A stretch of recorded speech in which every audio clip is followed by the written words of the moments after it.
रोजाना सल चाहिए बिछवाना एजी हटी ना जान ले ले का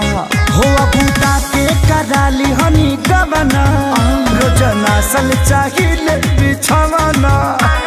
काच बजवानी सुनिए राजा जानी काच बजवानी सुनिए राजा जानी हमसे कुछ दिन दूरी औरी रही ना मानब का नान्हे हमरो उमर कमर लोटे साहिना नान्हे हमरो उमर कमर लोटे साहिना